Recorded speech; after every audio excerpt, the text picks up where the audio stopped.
Move to the second matter I was asked to talk about today, and it was basically an effort. This is agenda item 8, attachment 3, members, the letter from Mr. Wilson to the federal and state agencies. And it basically was an effort to try to see what could be done to conserve cold water pool and carryover storage in Shasta Reservoir.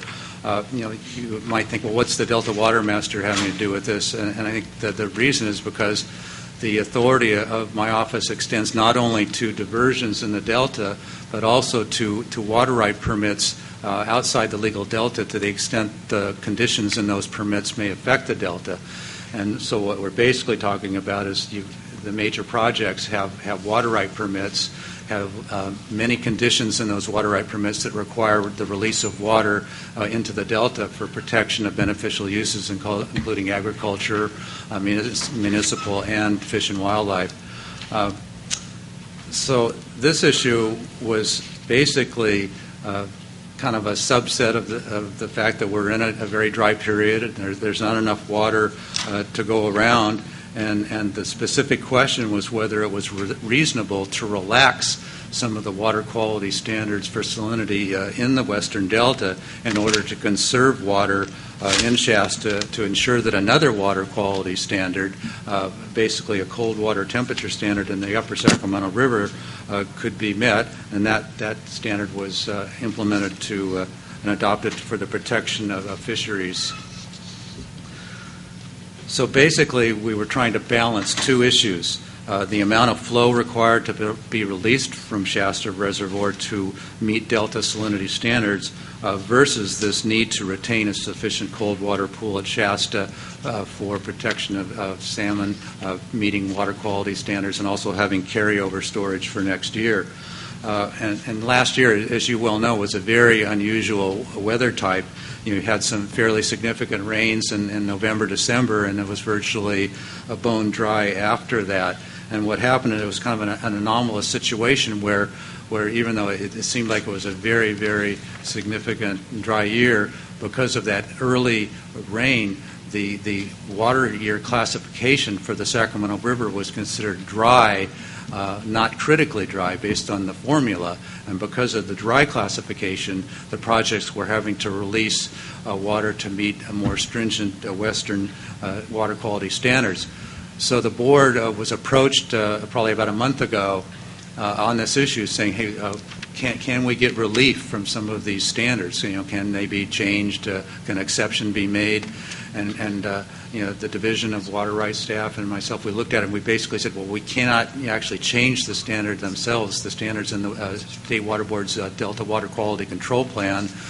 Courts have told us we can't modify and make exceptions to that. But what we can do, and what we considered doing and eventually did do, is exercise our compliance and enforcement discretion, basically saying that we would not object to and we would not take action if the projects were operated to meet a less stringent Delta water quality standard based on the critical water standard.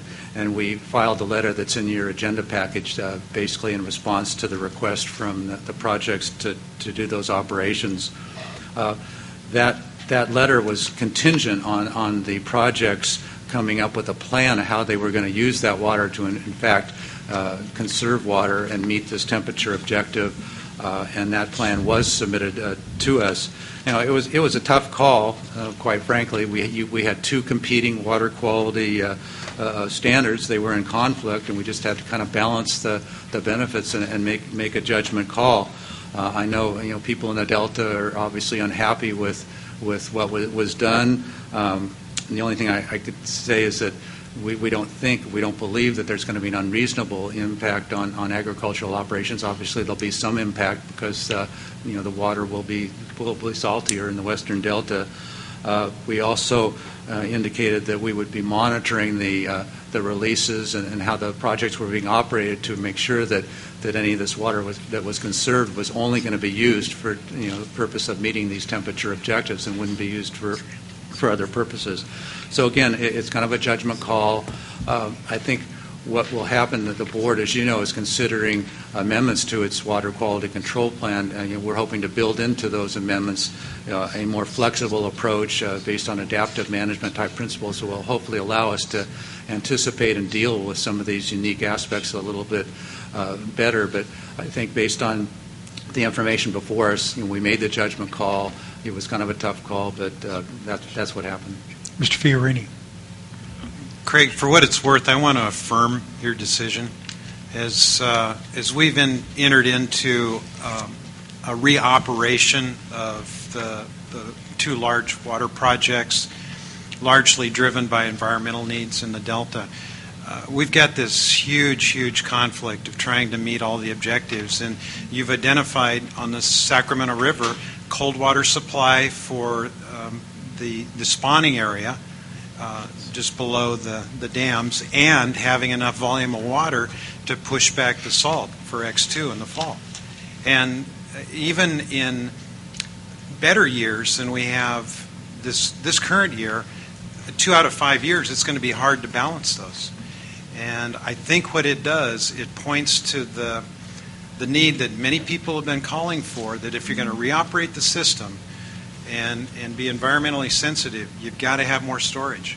You cannot meet the biological opinion demands and balance cold water supply and X2 and all of the other requirements that have been placed on a system that wasn't designed to operate this way. And I hope that out of this will come a statement from the state board affirming for operational purposes the need to expand storage capacity in California to meet future demands. And one last thing, it's been reported that the conditions at the end of this irrigating season, the end of this water year, will be equivalent to that of 1977. And anybody that's been around water for long knows that 76, 77 represents the most significant drought that this state has ever experienced in the last 100 years. And we're here 2 years following one of the wettest years on record. So all of these things point to the need for some huge investments if we're going to successfully operate this for the California economy and the California environment. And I think the Water Board is a great place to be sounding that alarm. I want to weigh in and join Randy in his observation about the need to rethink other options that are available, particularly the storage option idea that Randy presented to Aqua 3 months ago or whatever it was, to explore the original list of 1999 identified potential storage north and south of the Delta. And rather than just looking for giant projects, there being few of those around that have a chance of being done, you also start looking at the smaller and the mid-sized projects as well. But in a larger sense, this was one of the more interesting letters and exchanges that points out, as you correctly say, what we're going to face in the future is a balancing test constantly being juggled by system operators in various water or environmental agencies.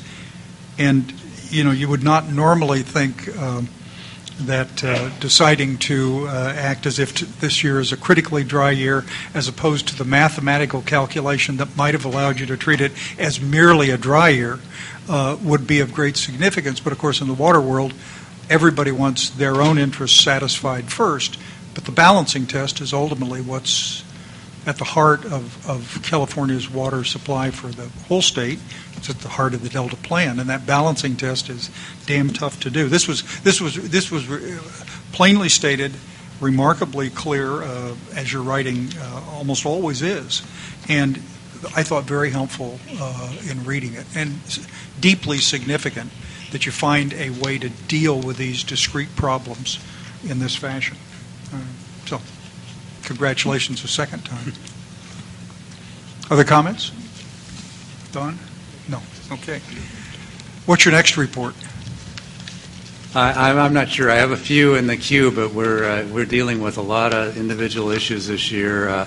The statements of water diversion and use program in the Delta, as you know, most delta diverters were brought into that program for the first time 3 years ago. It's a triennial year requirement, so we're going to be flooded with about 2,000 statements of water diversion and use from delta diverters. The reports are due July 1st, and for the first time, diverters are going to have to provide a lot more robust information on their actual amounts of water used and diverted. So we're going to wrestle with those numbers, and perhaps my next report will try to summarize what we've learned out of that.